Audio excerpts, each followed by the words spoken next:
오늘의 정치권 이슈 짚어보겠습니다. 최창열 용인대 교수, 김근식 경남대 교수 두 분과 함께합니다. 어서 오십시오. 안녕하십니까.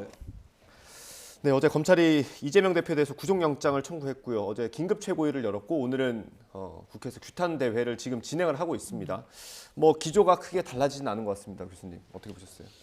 민주당은 지금 이제 구속영장에 대해서 대단히 부당하다. 그리고 이제 제1야당 대표가 증거인멸이나 도주협력가 없는데 영장을 청구한 거는 야당 망신이고 야당 망신 죽이고 검찰 독재고 검사 독재고 이제 사법 사냥이란 말까지 나왔어요. 이제. 그러니까 정말 아주 과격하고 수위 높은 단어가 많이 나오는데 민주당은 아무튼 이 검찰이 영장 청구한 게 부당하다, 부당하고 불구속 수사할 수도 있는 것이고 기소할 수도 있는 건데 말이죠. 그런 부분들을 국민들에게 알리겠다는 생각이 강한 것 같아요. 네. 장외 투쟁까지는 아니겠습니다만 네. 원내에서 하는 거니까 국회에서 하는 거니까 어쨌든 국회 물리적으로 말이죠.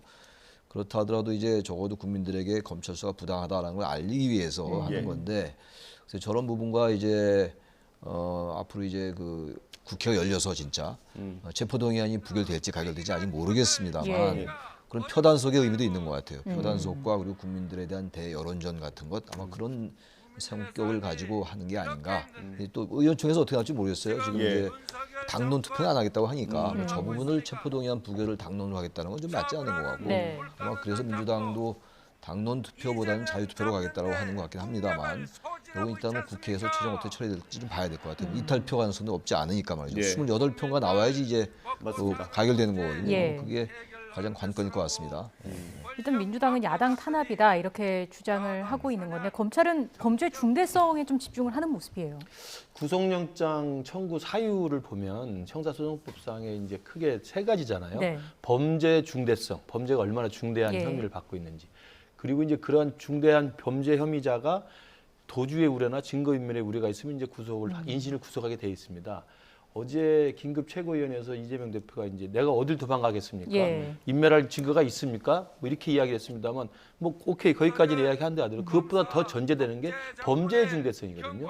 지금 어찌됐든 검찰이 구속영장에 적시한 바로는 4천억이 넘는 배임 업무상 배임죄고요. 100억이 넘는 제3자 뇌물죄입니다. 이건 만약에 이 검찰의 공소가 그대로 유지가 돼서 법원에서 유죄 판결이 나면 평생 못 나올 수 있는 중대범죄예요. 중대범죄를 일단 혐의를 받고 있는 피의자라는 거죠. 그러니까 그 정도의 중대범죄를 가진 그 피의자에 대해서는 대부분 구속을 할 수밖에 없는 일차적 조건이 있고 도주의 우려는 없다고 다들 동의하겠습니다만 증거인멸의 우려에 관해서는 일단 검찰에 소환하는 모양새는 취했지만 한마디도 이야기하지 않고 다 부인하고 있지 않습니까? 그리고 밖에 나오면 정적제거 야당 탄압이라고 이야기를 하고 있고 최근에 정성호 의원이 가서 정진상 김을 만나서 뭐 회의하고 뭐 압박하지는 않았겠습니다만 지금까지 잘 버티고 있으니 앞으로도 계속 잘 버텨주세요. 라는 식의 뉘앙스는 충분히 추론이 가능한 거 아니겠습니까? 여러분이 입 다물고 좀 부인해주면 이재명이 대통령이 될 수 있다라고 이야기하는 것이기 때문에 그런 정황을 보면 수사에 협조적이지 않은 건 분명한 사실이지 않습니까? 그러면 중대한 범죄 혐의자가 수사에 협조하지 않고 공범들이 입을 딱 다물고 있다. 그러면 인신을 구속해서 그들 간에 서로 입맞추기 하는 걸 막을 필요가 있다는 게 검찰의 매뉴얼대로 하는 거라고 생각하고요. 이걸 뭐 더 이상 야당 탄압이라고 저렇게 민주당 일당을 제1야당을 다 등에 업고 한다는 것이 국민들이 어떻게 비칠지 결국 국민들이 판단할 문제라고 생각합니다. 저희가 지금 화면으로 보여드리는 게 지금 국회 상황이라고 합니다. 이게 규탄 대회를 열고 있는 모습인데 진짜 이 국회 앞에 얼마나 모였는지 볼 수 있으면 좋을 것 같은데 풀샷은 저희가 보여드리기 어려운 것 같고 이재명 대표가 발언하는 모습을 저희가 보여드리고 있습니다. 오늘 아침에 최고위가 있었고 이후에 지역위원장들이 참여하는 연석회의가 있었고요. 그 다음에 지금 규탄 대회를 열고 있는 겁니다. 이렇게 된 이상 이재명 대표와 민주당은 때려야 뗄 수 없는 그런 상황이 된 거 아니겠습니까? 근데 이제 그 변곡점이 있을 것 같긴 해요. 계속 이대로만 갈 수는 없는 거 아니겠습니까? 변곡점이 이제 기소 시점인 것 같습니다. 이재명 대표의 그 사법 리스크에 대해서 상당히 부담을 갖고 있는 당내 의원들이 있단 말이에요. 이른바 비명계 의원들이 있는데 이분들이 아직은 지금 이제 검찰 수사가 좀 과하다라고 보는 것 같아요. 그리고 검찰이 영장을 청구했는데 여러 혐의를 가지고 있잖아요. 근데 결국은 뭐 어떻게 될지 모르겠어요. 뭐 체포동의안이 부결되면은 아예 심사 자체를 못하는 거니까 의미가 없을 수도 있습니다만 문제는 이제 그 민주당 내부의 의원들이 언제까지 이 단일 대우를 유지할 거냐의 문제예요. 지금은 뭐 분위기 자체가 계속 이제 당 대표가 아주 적극적으로 나서서 이른바 뭐 친전도 보내고 이런다는 거 아니겠습니까? 예. 국회의원일 때까지. 그래서 아주 적극적으로 자신의 그 여러 혐의를 부인하고 있고 네. 어떤 면에서 볼 때 사법 영역이 정치 영역으로 많이 끌어들여진 겁니다. 이거는 뭐 그 지금 이재명 대표나 민주당이 그렇게 이제 끌고 들어온 거죠. 예. 게다가 뭐 국민의힘도 거기에 대해서 뭐 이제 대립각을 세우고 있는 것이니까. 그러니까 저 지금 장외에서 저렇게 규탄대회를 열고 당 대표가 저렇게 바로 본인의 문제를 본인이 얘기하는 거거든요. 예. 저런 부분은 완전히 정치 영역으로 이 여러 혐의의 영역을 끌고 들어온 거다라고 봐야 되는 것이고 이제 여론전을 의식하는 거예요. 국민들의 이게 검찰 수사가 부당하다. 예. 윤석열 정권이 지금 자신을 제거하기 위해서 이런 지금 무리한 짓을 하고 있다 이렇게 보고 있는 거란 말이죠. 근데 문제는 이제 이 사법 영역과 검찰의 이 수사 영역과 정치 영역의 이 경계가 분명히 있는 건데 언제까지 저렇게 정치 영역으로 끌고 들어올 것인가? 그게 이제 거의 다 온 것 같아요. 왜냐하면 지금 이제 영장을 청구했는데 계속 이제 뭐 배임의 몸통이 누구냐 이렇게 지난 정권 때 수사는 그렇지 않았단 말이에요. 네. 유동규 본부장 뭐 이렇게 갔었는데 이제 배임의 몸통이 검찰은 이재명 대표라고 보고 있는 거란 말이에요. 확실하게 보고 있는 거예요 지금. 네. 그래서 영장을 청구한 건데 제 1야당 대표에 대한 영장 청구는 대단히 처음이라는 거 아니에요? 헌정사는 네. 초유죠. 예. 물론 이제 제1야당 대표에 대한 영장 청구도 초유입니다만 예. 제1야당 대표가 결과론적으로 이렇게 많은 혐의에 연루된 것도 제가 보기엔 처음입니다. 제1야당 대표가 마찬가지예요. 예. 결과는 뭐 두고 봐야지 하겠습니다만 아무튼 간에 저러한 그 모습이 어떻게 비춰질지는 잘 모르겠어요. 특히 이제 진보층에게는 뭐 좋게 보일 수 있을 것이고 예. 보수 유권자들에게는 당연히 안 좋게 보일 텐데 중도층 우리가 흔히 말하는 예. 스윙보터라는 분들이 과연 이 사안을 어떻게 보고 있을까? 저는 썩 그렇게 긍정적으로 보진 않을 것 같아요. 체포동의안 문제도 그렇고 뭐 앞으로 말씀 나누겠습니다만 사법적인 문제에 정말 저렇게 자신 있고 독재를 하는 것이 그렇다면 잠시만요. 저희가 지금 전체 화면을 예. 화면에 보여드리려고 했는데 갑자기 현장에서 카메라가 다시 주민이 됐습니다. 아무튼 국회 앞 계단을 네. 지금 빼곡히 예, 지금 보시는 예. 모습입니다. 예, 이 정도 뭐 당에서는 한 1,500명, 2,000명 정도 모일 거라고 했는데 많이 모이긴 했네요. 저 계단 1,500명 정도는 아닌 것 같고요. 예. 어쨌든 본청 계단은 다 채웠네요. 네. 저 정도 채우면 얼마나 됩니까? 야당은 주로 저기를 많이 채우지 않습니까? 그렇죠. 뭐 해도 뭐 200~300명 정도, 한 500명 이하로 보이고요. 예. 어찌됐든 뭐 대표가 앞장서서 전 지도부, 그다음에 전 현역 의원들, 지역위원장이 다 모여서 이렇게 같이 한 몸이 돼서 간다는 것은 일단 끝까지 민주당 전체의 옥새 작전으로 가겠다는 건데 저게 과연 어떤 결과를 가져올지는 이제 지켜볼 일이고요. 저는 무엇보다도 지금 이재명 대표가 저렇게 야당 탄압 정적쟁으로 민주당을 통째로 끌고 가서 자기와 함께 죽겠다고 가겠다는 이유는 저는 국민들이 납득하기 어려운 지점이 딱 두 가지가 있습니다. 네. 하나는 우리 대한민국 사법제도는 선진적이기 때문에 인신구속을 쉽게 하지 않습니다. 그러니까 그 맞죠. 이재명 대표가 도주할 우려도 없고 뭐 아무것도 없으면 인신을 구속하는 건 쉽지 않습니다. 예. 그런데 인신구속을 해야 되는 이유를 이제 검찰은 분명히 충분하다고 사유가 충분하다고 판단해서 청구를 한 겁니다. 그러니까 네. 저게 검찰의 구속영장 청구는 구속영장 발부가 아니에요. 예. 청구를 한 거예요. 이렇게 예. 필요하니 영장을 좀 발부해 주세요. 그 판단은 법원이 하는 겁니다. 네. 그러면 이재명 대표가 그렇게 자신 있고 결백하고 정치 검찰이 자기를 죽이려고 없는 사실을 조작해서 하는 거라고 한다면 당당하게 법원에 가서 영장 발부에 대해서 이거 영장 발부가 부당하다라고 재판장의 신문에 응해서 거기서 기각을 받아내면 그게 제일 깔끔한 겁니다. 네. 그러니까요. 대한민국 사법 시스템을 믿는다면 말이죠. 검찰을 못 믿으면 법원은 믿을 수 있는 거 아니겠습니까? 지난주에 윤미향 의원에 대한 재판부 판결은 잘했다고 박수를 치지 않습니까? 예. 그럼 사법부는 믿는 거잖아요. 그러면 법원 판결에 가서 영장을 청구했을 뿐이지 발부가 되는 건 아니기 때문에 네. 영장 청구됐지만 영장을 발부해주는 주체로서의 법원에 가서 자기의 결백을 입증하고 오는 게 필요하고 계속 언론에 나왔습니다만 2018년에 당시 자유한국당에서 권성동 의원 같은 경우는 강원랜드 부정 인사 청탁 의혹으로 네. 수사를 받고 영장 청구가 됐지만 이 체포동의안 가결 아예 가지 않고 자진해서 영장 실질심사에 참석을 한 적이 있습니다. 네. 그런 모습 보이는 게 중요하고요. 두 번째로는 어제 그 긴급 최고위에서 자기 억울함을 이야기하면서 진보당의 조봉암 장관하고 예. 그다음에 YS 제명된 거하고 DJ 사형 선고 받은 이야기를 하더라고요. 그걸 같은 급으로 이해할 국민들이 어디 있습니까? 그분들은 독재 정권과 맞서 싸우던 야당 대표였습니다. 민주화 운동 과정에서의 탄압이었습니다. 성남시장 시절에 수천억 원 배임했다는 혐의하고 성남시장 시절에 삼자뇌물로 100억 이상 받았다는 혐의가 어떻게 이게 민주화 운동입니까? 그런 민주화 운동이 있으면 민주화 운동 역사를 다 있어야죠. 저는 국민들이 볼 때 납득하기 어려운 두 가지 지점이라고 생각합니다. 예, 그 말씀해주신 그 부분이 있어요. 네. 그 차라리 영장 심사를 당당히 나가서 받는 게 낫지 않냐. 차라리 심사를 받고 구속 사유가 안 된다고 판단이 되면은 오히려 검찰이 무리했다는 그런 얘기가 그렇죠. 나오지 않겠느냐 이런 이야기가 나오는 두 거죠. 가지 측면이 있는 것 같아요. 검찰의 입장에서 한번 처음에 말씀드리면 체포동의안이 부결될 거라고 예상을 지금 하고 있는 거잖아요. 예. 네. 물론 이탈표가 나오면 가결될 수 있습니다만 네. 그럼 뭐 검찰도 잘 알고 있을 거래요. 네. 그럼 굳이 검찰이 영장을 청구하지 않고 네. 뭐 체포동의안 이제 뭐 청구 안 하면 체포동의안도 필요 없는 거잖아요. 놔두었다가 불구속 기소하든가. 예. 그러니까 그러면서부터 민주당은 검찰에게 의심의 눈초리를 거두지 않고 있는 거예요. 망치 주기 하려는 거다. 뻔히 다 아는데 서로 다 아는 거 아니야 선수끼리 아는데 왜 굳이 영장 청구하느냐 부결될 거 알면서 네. 그렇게 얘기할 수 있어요 민주당이. 예. 또 그런 면도 있고 아닌 게 아니라 증거인멸과 도주협력은 별로 없는 거잖아요. 근데 단지 증거인멸이라는 건 저는 가능성이 있다고 봐요. 그 증거인멸이라는 게 지금 민주당이 얘기하는 게 다 아직 뭐 수색도 하고 그랬는데 뭐 인멸할 증거는 아까 네. 김 교수님 말씀하신 저도 마찬가지인데 근데 사안의 중대성이라는 게 있잖아요. 범죄 중대성이 만약에 반이 소명이 안 되면 기각된다고 그래요. 네. 제가 뭐 변호사 전문가는 아닙니다. 법률 전문가는 아닌데 몇 개만 소명이 돼서는 그게 기각이 될 수밖에 없기 때문에 검찰로서는 제1야당 대표 상대가 지금 제1야당 대표란 예. 말이에요. 그럼 적어도 반 이상은 소명에 내야 된다고요. 그런데 어쨌든 간에 검찰은 영장 청구했어요. 그래서 검찰이 비판받는 지점이 하나 있는 것이고 물론 이제 이원석 검찰총장은 검찰은 원래 이런 일단 청구하는 것이다. 제1야당 대표는 고려할 필요 없다고 맞는 말이죠. 네. 그러나 어쨌든 그런 민주당의 비판일 수가 있는데 문제는 두 번째예요. 이재명 대표로서는 정말 돈 한 푼 받은 게 없고 부정한 게 없다라고 주장하고 있는 거 아닙니까? 그렇게 믿는 분도 있을 것이고 그럴 수도 있는 거야. 알 수 네. 없어요. 그런데 그렇다면은 검찰의 영장 청구가 과하다 하더라도 정치 책임을 걸어야죠. 이럴 때 어떡합니까? 저렇게 부정하게 지금 검찰 윤석열 정권이 자신을 제거하려 하는 거 아니겠어요?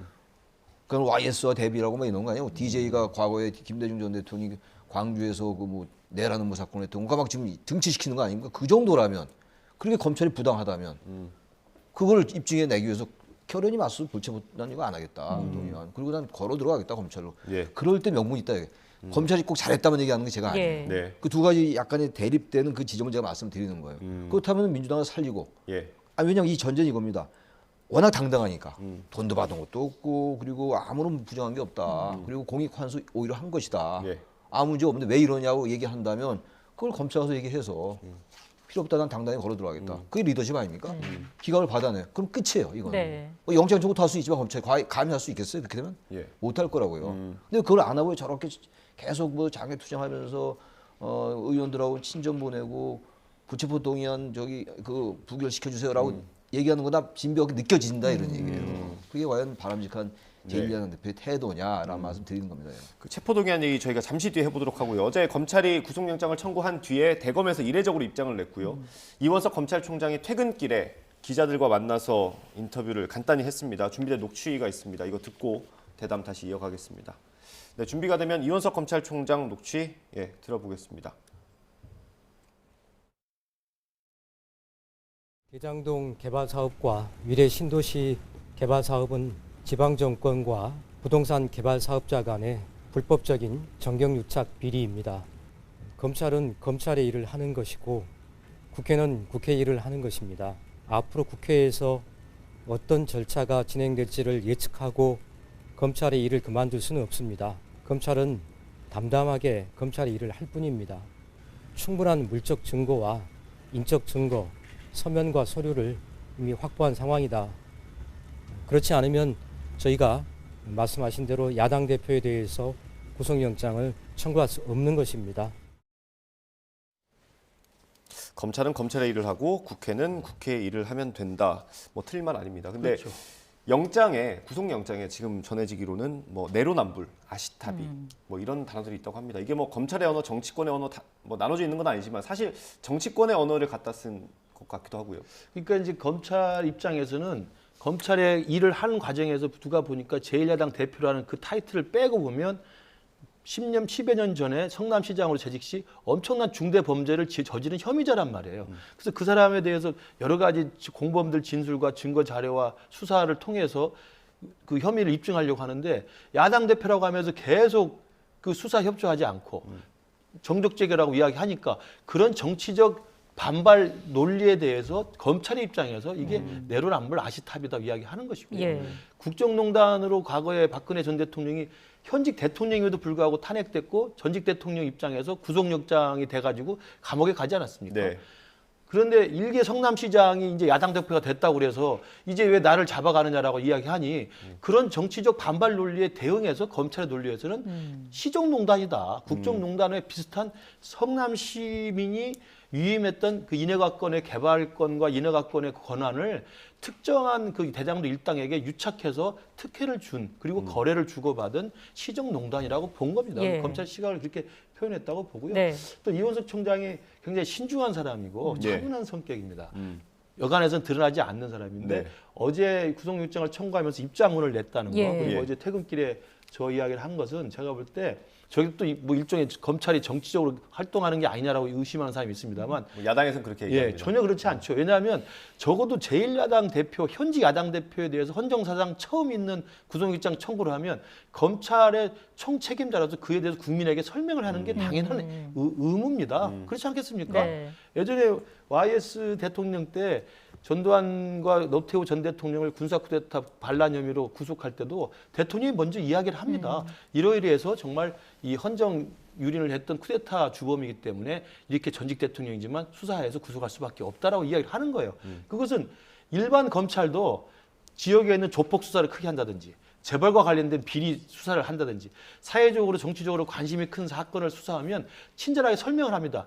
우리 검찰은 이렇게 수사를 시작해서 몇 명을 체포해서 몇 명을 구속하고 몇 명을 기소했습니다라고 설명을 하는 거예요. 네. 그 설명의 관점에서 제가 볼 때 제일 높은 급의 총책임자가 검찰 야당에 반발할 것이 뻔하긴 하지만 우리 검찰의 입장에서는 이러이러한 관점에서 검찰이 일을 한 것이고 검찰 입장에서는 당연히 구속영장을 청구할 수밖에 없는 불가피한 일이니 충분히 양해 바란다는 저는 설명을 하고 있는 것이기 때문에 그걸 왜곡할 필요는 없다고 생각합니다. 설명함과 동시에 자신감도 좀 보인 그렇죠. 것 같아요. 충분한 증거를 확보했다 이 내용이 있었잖아요. 그러니까 지금 이제 민주당과 이재명 대표의 일관된 주장은 지금 과거에 그 유동규 그리고 남욱 이런 사람들의 진술이 번복됐다. 네. 번복된 진술이나 전원에 의해서 지금 이렇게 무리하게 수사를 하고 있다라는 게 기본 논점이에요. 네. 근데 지금 직접 증거가 없다. 이번에도 지금 민주당 내 분위기는 그렇다는 거 아니에요? 이번 영장 청구한 거 보니까 특별히 새로운 사실도 없고 여전히 뭐 직접적인 물적 증거나 이런 게 없으니 네. 과하게 수사하는 거다. 그러니까 체포동의안은 부결로 갈 거다. 이렇게 얘기들 네. 하는 거란 말이에요. 예. 일반적으로. 그렇다면 그런데 그 부분에 대해서 이원석 검찰총장이 직접 얘기를 한 거예요. 대단히 이례적으로. 그렇게 얘기했잖아요. 지금 보세요. 물적 증거와 인적 증거가 있다는 거 아닙니까? 네. 직접 증거가 있다는 거거든요. 지금 민주당과 이재명 대표는 직접 증거가 없다. 이건 다 전원이나 진술에 불과하다라고 했는데 그렇지 않다. 예. 물적 증거와 인적 증거, 서명과 서류가 다 있다. 그러면서 그렇다면 저희가 말씀하신 대로 야당 대표에 대해서 구속영장 청구할 수 있겠느냐? 이거 우리가 흔히 얘기해 왔던 거거든요. 네. 그럼 이제 그런 민주당의 주장에 대해서 이원석 총장이 정확하게 그렇지 않다. 증거 가지고 청구한 거다라고 얘기하고 있는 거라서 앞으로 이 부분에 대해서 어떻게 될지 모르겠어요. 그러니까 다시 말하면 영장 청구에 이런 상상상이 있는 것 같아요. 예. 다 우리가 영장의 내용을 모르니까. 네. 그렇다면 총장이 자신 있게 이 정도 얘기할 거라면 그렇게 단순하게 이재명 대표의 주장처럼 단순하게 그 이른바 번복된 진술에 입각해서만 이렇게 청구하지는 않지 않았겠는가라고 생각되는 게 저도 이원석 검찰총장이 대단히 그 정치적인 사람이 아니에요 기본적으로. 네. 그건 저도 알고 있는 사실인데 그렇다면 이렇게까지 얘기할 정도면 뭐 정권에 뭐 저기 뭐 윤석열 대통령이 임명했으니까 그건 좀 아닌 것 같아요. 그럼 이렇게까지 얘기할 이유가 없잖아요. 검찰. 네. 나중에 이 후폭풍을 어떻게 담당했어요? 그런 점을 아마 우리가 좀 관전 포인트로 볼 필요가 있지 않을까라는 네. 생각이 듭니다. 예. 뭐 야당에서 공격하는 지점 가운데 하나긴 한데 뭐 저희가 이 자리에서도 많이 다뤘던 내용입니다. 돈의 흐름은 사실 이번에 밝혀진 게 없지 않습니까? 그 부분은 어떻게 보세요? 그러니까 그 428억 원, 그러니까 천화동인 1호인 그 김만배 소유로 돼 있는 것을 절반은 걔네들 그분들 것이다 네. 이렇게 이야기 돼 있어서 그것이 유동규, 정진상, 김웅의 공동 소유고 그 뒤에 그 사실상의 소유는 이재명 당시 성남시장의 정치 자금으로서 저수지로 사용한다는 게 이제 그 유동규하고 이제 남욱의 이제 주장인데 그게 전원 증거라고 그래서 아직 지금 그 부분에 대해서 정확한 입증 자료가 없다는 게 예. 이제 민주당의 주장인데요. 그래서 이번에 구속영장 청구할 때는 그러한 범죄 사실을 배경을 쓰고는 있습니다만 이 이재명 대표에 대한 구속영장 사유에는 집어넣지 않았습니다. 맞죠. 그러니까 아직은 입증할 만한 충분한 증거를 확보하지 못한 건 사실이지만 계속 수사를 하겠다는 의지로 분명히 갖고 있는 것이고요. 그리고 428억에 대해서 약속했다고 하는 지금 당사자 김만배 네. 그리고 당사자 정진상 이 사람들이 지금 입을 다물고 있기 때문에 네. 거기서 직접적인 진술이 나오지 않고 있는 것인데 그 진술을 부인하고 있을 때 검찰이 그렇다면 주변 증거라든지 정황 증거라든지 그런 것들 입증할 만한 어떤 새로운 증거들, 물적 증거들을 계속 찾을 거라고 보고요. 그렇기 때문에 제가 볼 때는 여기서 정성호 의원이 가서 이야기했던 게 입 잘 다물고 있으니 계속 잘 다물고 있으면 대통령 된다라는 이야기를 충분히 오해를 살 만하게 돼 있는 거죠. 그러니까 이재명 대표로 그 428억이라는 돈 흐름이 가는 것을 입증하려면 정진상 김웅에 갔던 8억여 원의 실제로 정치 자금 그 검은 돈이 어떻게 전달되는지를 확인해 줘야 되는데 거기서 지금 입을 다물고 묵비권 행사하고 있기 때문에 이 상황에서 충분한 범죄적인 배경은 있지만 그것들을 아직은 검찰의 구속영장 청구 사안을 넣지 못하고 있다. 네. 이렇게 봐야 될 것 같고요. 그렇기 때문에 검찰이 이미 수사를 계속 마무리한 상태이기 때문에 그 부분에 대한 추가 수사를 남겨놓더라도 일단 성남시가 가져야 돼. 성남 시민에게 돌아가야 돼. 4천억 원 이상의 업무상 배임죄는 명백하기 때문에 일단 이걸로 영장 청구를 한 것으로 보면 될 것 같습니다. 예. 이렇게 되면서 어쨌든 이제 공은 국회로 넘어오게 됐고요. 체포동의안이 어떻게 될지 봐야 하는 상황인데 앞서서 잠깐 얘기를 했습니다마는 민주당 입장에서는 몇 가지 좀 고민되는 지점이 있을 것 같거든요. 체포동의안이 이제 부결될 거라고 다 예상을 하고 있는데 정의당도 이제 불체포 또 특권에서 이제 반대하고 있는 입장이고 네. 이번에 뭐 이재명 대표가 이 특권을 내려놔라라는 거란 말이에요. 예. 그럼 이제 희대전환도 한 표가 있고 정의당이 6표 있고 국민의힘이 115표가 있단 말이죠. 그러면 이탈표가 28표가 나오면 뭐 이분들이 전부 이제 체포동의안 가결에 찬성을 할 테니까 네. 지금 네. 말씀드린 분들이 그럼 민주당이 169석 중에서 28표가 나오면 150석이 되니까 그건 가결되는 거예요. 네. 네. 28표까지 나오기는 어려울 것 같단 말이에요. 그 이유가 좀 뭐 나온 얘기들이 워낙 많이 나왔으니까 이 얘기들이 네. 그 영장에 청구한 내용이 우리가 그 기존에 얘기했던 것과 좀 새로운 사실이 없으니까 그게 그거네. 검찰이 좀 과하게 지금 수사하고 있구나라는 분위기가 좀 있긴 있는 것 같아요. 민주당 내에. 네. 그렇게 된다면은 비명 의원들이 몇 명들은 뭐 다른 생각을 갖고 있다 하더라도 28표씩이나 이탈표가 나오기 좀 어려울 것 같아요. 제가 네. 볼 때는 좀 그렇습니다. 28표는 작은 표가 아니거든요. 그렇죠. 예. 그렇다면 이제 부결로 갈 텐데 그리고 나서 기소가 될 거란 말이에요. 심사가 안 되니까 이제. 그럼 뭐 검찰은 당연히 영장까지 청구했는데 불구속되고 기소되는 거란 말이죠. 네. 그럼 기소될 때도 과연 이 지금 민주당 내의 분위기가 유지될 수 있을 것이냐의 문제가 하나 있고 또 하나 문제가 지금 428억 그 이른바 부정처사후 수뢰라는 거. 예. 네. 그게 좀 안 들어갔단 말이에요. 네. 왜냐하면 그 안 들어간 이유가 제가 보기에는 아까도 말씀드렸지만 범죄 혐의가 소명이 반 이상이 안 되면 기각될 확률이 높거든요. 그럼 그게 들어가면 이 확률상 떨어져요. 그래서 그걸 안 넣은 것 같아요. 영장 청구 그 내용에다. 왜냐면 반이 벌써 그게 들어가서 만약에 그게 별 특별하게 입증할 만한 자신 없는데 그게 톡 들어가면 비율로 떨어질 거 아니에요. 예. 그럼 기각될 확률이 높다고요. 아마 그래서 뺀 것 같아요. 제가 볼 때. 아니, 완전하게 아까 이원석 총장이 말한 것처럼 물적 증거, 인적 증거가 거긴 별로 없는 것 같다고요. 아직 입증할 만한. 뭐 수사도 해 나가겠죠. 아마 그래서 이제 남기고 있는데 그렇더라도 기소할 거라고요. 그렇게 된다면은 여기 나오는 여러 가지 다툼의 여지가 많이 있어요. 제가 봐도 예. 지금 영장 청구한 내용 중에서 다 뭐 혐의가 인정될 것 같지는 않단 말이에요. 예. 다시 말하면 범죄 혐의가 다 소명될 것 같지는 않은데 그렇다고 기소가 된 상태에서도 여전히 무조건 지금 야당을 탄압하는 거다, 사법 살인이다, 사법 사냥이다 이렇게 가서 있겠느냐. 선거는 차근차근 다가오고 아까 이제 말씀이 끊겼습니다만 중도층 유권자 이걸 어떻게 볼 것이냐를 예. 수도권 의원 중심으로 해가지고 민주당의 지역구 때마다 다르니까 지역구에 따라서 수도권의 지역구를 가진 의원들이 불안하게 생각하지 않겠어요. 왜냐하면 지금 민주당의 수도권 의원이 굉장히 많아요. 예. 반대 국민의힘은 수도권이 별로 없고 그런 민주당 내 의석 분포를 볼 때 저는 이 단일 대우가 지금은 물론 이제 체포동의안 부결로 가겠습니다만 저는 기소되는 시점에서 상당히 당내 여러 가지 자본이 많이 나올 수밖에 없다. 또 그렇게 생각합니다. 예. 이 체포동의안 표결이 이제 당내 분위기가 어떤지를 좀 가늠할 수 있는 가늠자가 될 텐데 말씀하신 대로 수도권 의원들이 좀 생각이 많아질 동의할 수 거라는 있죠. 예, 그런 얘기를 한 사람이 있습니다. 우상호 의원 인터뷰가 준비되어 있는데요. 우상호 의원은 전망을 어떻게 하고 있는지 한번 들어보겠습니다. 이제 일단 법원은 그 심사하기 전에 통과해야 국회 되니까, 동의를 국회를. 먼저 받아야 예. 되거든요. 그래서 그거 여쭤보려고 그러는 국회 동의안이 넘어오면 이건 뭐 100% 부결이 저는 당론을 정할 필요 없다고 생각합니다. 왜? 예. 이미 부결이 확정됐어요. 아. 제가 보는 예. 당내 민심은 근데 그 당론을 정하는 절차를 굳이 뭐 할 필요가 뭐 있습니까? 그리고 어차피 이탈할 사람은 당론으로 정해도 이탈해요. 그러니까 정하는 절차를 밟을 필요가 없어요. 그럼 이탈표가 하나도 안 나올 거다 이렇게 보세요? 아니면 만약에 나온다고 저는 안 하면 넣는다고 봐요. 이 인터뷰 중간에 그 내용이 있습니다. 수도권에 있는 의원들, 그러니까 표차가 얼마 나지 않는 의원들은 고민을 많이 할 거다. 그럼에도 불구하고 100% 부결이 될 거다라고 장담을 하고 있습니다. 저는 그 전에 그 구속영장이 지금 뭐 150페이지, 170페이지라고 지금 언론에 나오고 있고, 그냥 언론에 기사화가 좀 됩니다만 전 내용이 공개되지는 않고 있지 않습니까? 그러면 체포영장이 청구가 돼서 국회로 갈 때는 국회의원들은 그걸 다 볼 겁니다. 그러면 구속영장이 청구된 구체적인 사안에 대해서 170페이지를 다 읽어볼 국회의원이 있을지 모르겠습니다만 중대한 사안이니까 아마 읽어볼 겁니다. 예. 그럼 거기에는 그냥 나왔던 언론의 기사뿐만 아니라 좀 더 자세하고 아까 이원석 검찰총장이 자신했던 인적 물적 증거와 자료, 서신 이런 것들이 있을 수 있다고 봅니다. 네. 그래서 그걸 보는 민주당 의원들이 이제 평가가 하나 있을 거고요. 두 번째는 한동훈 장관이 이제 법무부 장관으로서 국회 그 체포영장 청구를 했기 때문에 그 체포영장을 통과시켜 주십시오라고 하는 취지 설명을 본회의장에서 해요. 예. 그때 지난번 노웅래 의원처럼 뭐 부설권을 놨다든지 녹취 파일을 설명할 수가 있습니다. 네. 그럼 국민들이 다 보는 생중계가 되는 장면입니다. 그 장면에서 한동훈 장관이 이재명 대표가 지금 정적 제거 야당 탄압이라고 하는데 구속영장 청구 내용이나 아니면 진짜 검찰의 수사 결과에서 흔들릴 수 없는 명백한 누가 봐도 아 정말 이재명 대표가 거짓말하고 있구나라고 하는 것을 충분히 인식할 만한 획기적인 증거나 내용들을 한두 번 이야기를 한다. 네. 그걸 국민들이 본다. 예. 민심이 확 바뀐다. 지금 같은 경우 여론조사 같은 경우는 약간 그 체포영장이 통과돼야 된다라는 이야기가 조금 높게 나오거든요. 근데 이제 뭐 체포영장이 통과돼서 안 된다는 입장도 좀 있어요. 그러나 이게 민심이 되면서 확 바뀌면서 이거 체포해야 된다라는 식의 민심이 형성된다면 어떻게 하겠습니까? 수도권에 아슬아슬한 표차로 당선된 수십 명의 민주당 국회의원들은요.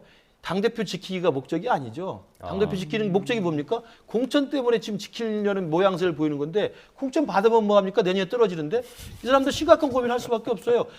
당대표 공천이 문제가 아니라 총선의 당선이 더 큰 목적이죠. 예. 그런데 이 상황에서 이재명 대표를 보호했다가 우리 다 죽는다. 라는 판단이 서는 순간 급격하게 바뀝니다. 그리고 무기명 투표 아닙니까? 예. 투표소 가서 고민하게 돼 있어요. 저는 그런 면에서 보면 어차피 법원에 가서 구속영장 청구될 뿐이지 발부가 네. 된 게 아니기 때문에 그렇죠. 법원에 가서 그럼 당당하면 당신 살아오시오 네. 라고 할 수 있는 민주당 의원들의 합리적인 계산도 충분히 가능성이 있다. 두고 봐야 한다고 생각합니다. 가결까지 갈 수 있을 정도의 이탈표가 나올 수도 있다고 보시나요? 제가 아까 말씀드린 그 공소장의 정확한 내용, 네. 한동훈 장관의 그 국민들이 쳐다보는 상황에서 발표 내용, 그다음 민심의 움직임 이 세 가지 조건이 맞아떨어지면 아직 한 1, 2주 정도 시간이 있기 때문에 아까 우상호 의원 같은 경우는 왜 당연히 안 된다고 그러냐면 우상호 의원은 내년에 불출마 선언했기 때문에 국정에 관심이 없어요. 당선에 관심이 없어요. 저렇게 이야기하는 거죠. 예. 근데 이렇게 가결이 되면 이건 뭐 전 비공식적으로 들은 얘기입니다만 가결이 되면 그거는 민주당이 분당 해체되는 수순으로 가는 길이다 뭐 이런 얘기도 있고. 이재명 대표의 리더십은 완전히 이제 그 손상을 입은 거죠. 가결이 되면은 물론 이제 사법적인 판단에 따라서 의원들이 뭐 이제 가결을 했다 하더라도 물론 이제 부결에 던진 표가 많긴 하겠습니다만 네. 이탈표가 많이 나왔다는 얘기 아니에요. 가결된다니 그런 상황에서 이재명 대표가 당 대표 할 수 없어요. 왜냐하면 이렇게 지금 이 뭐 속되면 난리가 났는데 진짜. 예. 이런 정치가 어디 있습니까? 세상에 사법 문제 가지고 도대체 제1야당 대표가 매일 그거 해명하느라고 주장하고 상대 정권에 대해서는 무조건 뭐 저기 정적 제거라고 얘기하고 이런 상황. 적어도 비정상적인 정치거든요, 정치. 네. 근데 그 상황에서 체포동의안이 가결됐다. 그럼 뭐 여전히 또 얘기를 하겠죠. 얘기를 한다 하더라도 저는 한계가 있지 않을까. 예. 그래서 체포동의안 부결 가결이 뭐 변곡점인 건 당연한 것이고 네. 부결이 된다 하더라도 기소 시점에 저는 굉장히 많이 흔들릴 것 같아요, 민주당 내가. 아까 말씀드린 그런 이유 때문에.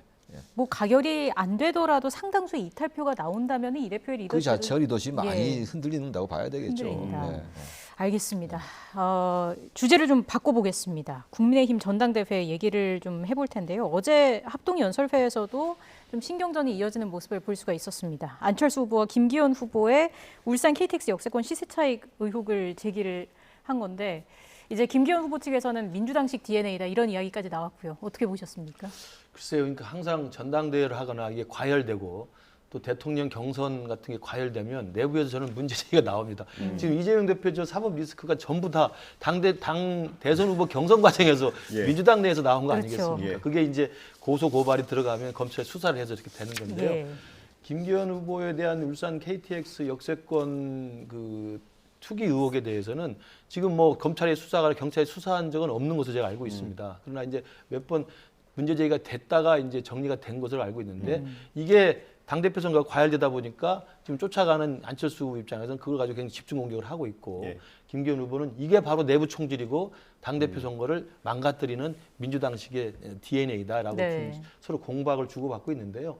저는 저 부분에 대해서는 뭐 사실관계를 지금 확인할 길이 없기 때문에 네. 뭐라고 말씀드리기 어렵습니다만 저 싸움이 저렇게 상대방 후보에 대해서 어떤 의혹을 일단 아무 근거 없이 제기를 하고 그 의혹에 대해서 서로 날선 공방을 주고받으면 전당대회 본래 취지에는 좀 맞지 않다고 생각합니다. 그리고 또 김기현 후보 입장에서 제가 볼 때 조금 이상한 게 저걸 처음 제기한 분은 황교안 후보예요. 네. 근데 황교안 후보에 대해서는 전혀 무슨 비난하거나 논박하지 않으면서 그걸 받아서 이야기하는 안철수 후보에 대해서 이렇게 이야기를 하고 있기 때문에 예. 역시 참 전당대회는 재밌다 이렇게 좀 말씀드릴 수밖에 없을 것 같습니다. 마무리가 좀 재밌다. 저 KTX 관련된 의혹이 몇 년 전에도 언급이 되긴 했었더라고요, 정치권에서. 네. 민주당에서 실제로 의혹을 제기했었고 마무리가 어떻게 되는지는 제가 확인을 못했습니다. 아마 정치권이 뭐 워낙 하루하루 바뀌는 데니까요. 뭐 재미있는 얘기로 하나 말씀드리면 우상호 의원이 저것도 수사해야 된다고 이렇게 언급하긴 했습니다. 아까 라디오 인터뷰에서. 그럼 누가 이제 고소나 고발을 하면 됩니다. 예, 뭐 그런 얘기가 있었다는 거 전해드리고요. 지금 안철수 후보가 이거를 공개 석상에서 연설회에서 저 얘기를 했단 말입니다. 그러면 안철수 후보가 조금 조급하다라고 볼 수도 있을까요? 뭐 그렇게 느껴집니다, 사실은. 안철수 후보가 그 나경원 전 의원이 불출마 선언한 이후에 상당히 상승세를 탔죠. 나 전 의원의 표를 많이 흡수했었는데 그 이후에 어쨌든 대통령실이 사실상 뭐 김기현 후보를 미는 거니까 뭐 당무에 개입했다고 좀 봐요. 사실은 뭐 그 이제 표현의 차이겠습니다만 그런 상황 속에서 당신이 지금 김기현 후보 쪽으로 움직이고 있는 거거든요. 근데 안철수 후보한테 제가 말씀 하나 드리고 싶은 게 확실하게 입장을 좀 정해야 돼요. 이럴 때는 그냥 각을 딱 세우든가 예. 아니 솔직하든가 왜 이렇게 당무 개입하냐고 얘기해서 왜냐하면 지금 윤 대통령이나 대통령실이 뭐 과하게 지금 이 전당대회 개입한다는 여론이 많이 있어요. 사실 그런 건 예. 있는 것이고 저도 그렇게 말씀드리지 않습니까? 그거 지적하고 그게 안 되면 확실하게 뭐 친윤으로 가든가 그것도 아니잖아요. 여전히 그 정체성은 비윤인데 비윤답지 않게 행동한다고요. 그럼 솔직하든가 아니면 진정성이 있든가. 근데 이 유권자라는 게 당심을 말씀드리는 건데 네. 그 유권자들이 보기에는 이것도 저것도 좀 아닌 것 같아요. 안철수 후보가 많은 장점을 가지고 있어요. 네. 뭐 중도 개혁성도 있고 그러니까 이제 국민의힘이 좀 우로 이제 클릭하면 좀 그걸 바로잡을 수 있는 그러한 장점이 있는 거란 말이에요. 총선 때. 그럼에도 불구하고 저렇게 지금 고전을 하는 거는 제가 보기에는 안 후보가 자기 입장을 분명히 얘기해야 돼요. 진정성이 있든 솔직하게 좀 매력이 있어야 돼. 매력이 있어야 돼요. 그게. 솔직한 것도 그냥 약간 좀 사실과 부합하지 않아도 그게 좀 매력을 볼 때가 있는 것이고 예. 진정성이라는 게 그런 거예요. 진정성이라는 게. 근데 그런 게 별로 안 보여요. 그러니까 친윤과 비윤 사이에서 자꾸 애매하게 줄타기를 하다 보니까 표가 올 길이 없죠. 그런 점을 저는 하나 지적을 하고 싶습니다. 예. 후보 각자의 좀 매력을 갖춰야 네. 된다 네. 말씀해 주셨고 이런 상황에서도 황교안 후보의 이름이 또 조금씩 거론이 되고 있는 그런 상황입니다. 김기현 후보와의 그 단일화 이야기도 흘러 나오는 것 같고요. 어떻게 전망을 하고 계십니까? 황교안 후보가 아마 그 1차 투표 전에 단일화할 가능성은 높아 보이지 않고요. 그러니까 최근에 이제 그 황교안 후보가 하고 있는 그 메시지나 선거 전략을 보면 확고한 자신의 어떤 강성 지지층들 네. 있지 않습니까? 네. 그 지지층들을 기반으로 해서 일단 2등 안에 들어보겠다라는 것들을 이제 목표로 하고 있는 것 같고요. 그다음에 이제 또 하나 다들 황교안 후보가 올라왔을 때 이제 조금 불안했던 게 또 부정선거 이야기를 할까봐 예. 그랬던 건데 이번에 1차 TV 토론 뭐 아직은 또 지켜봐야 되겠습니다만 부정선거 이야기는 일절하지 않고 있습니다. 그래서 과거에 어떤 조금 좀 그 특이한 부정선거 주장에서는 틀에서 벗어난 것 같고요. 그래서 오히려 오랫동안 자유한국당 때부터 탄핵의 국면에서도 그걸 지켜왔던 정통 강경 보수의 어떤 튼튼한 그 지지를 기반으로 해서 보수의 정당의 적자가 본인이라는 걸 지금 계속 강조하는 방향으로 가고 있기 때문에 1차 투표 전에 뭐 스스로 드랍해서 그 김기현 후보를 밀어줄 가능성은 제가 높아 보이지 않다. 네. 다만 그렇기 때문에 황교안 후보가 나름대로 역할을 하면서 지지율을 갖고 있기 때문에 1차 투표에서 김기현 후보가 과반을 얻기는 상당히 어렵죠. 예. 같은 보수층이 중복되는 측면이 있기 때문에 예. 그래서 아마 황교안 후보가 이번에는 이 1차 투표 결과를 좌우하는 중요한 아마 변수가 될 것으로 보입니다. 예, 저희가 후보 한 명만 얘기를 안 해가지고요. 천하람 후보에 대해서 조언해 주시겠습니까? 천하람 후보가 뭐 이제 상승을 타고 있는 거죠. 뭐 일각에서는 어제 이준석 대표가 오늘 방송에 나와서 얘기하는 거 보니까 2위를 할 수 있다.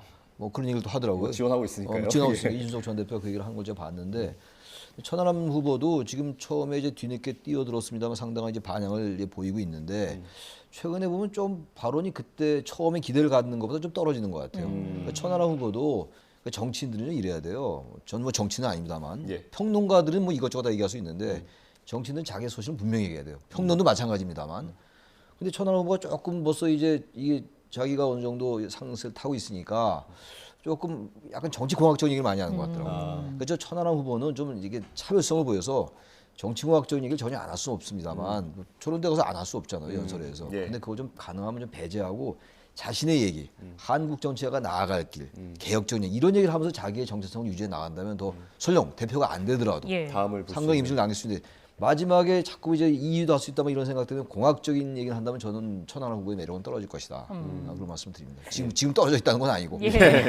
남은 시간 동안 또 각 후보들이 어떤 모습을 보여줄지 봐야겠습니다. 지금까지 최창렬 용인대 교수 그리고 김근식 경남대 교수와 함께했습니다. 오늘 말씀 잘 들었습니다. 감사합니다. 감사합니다.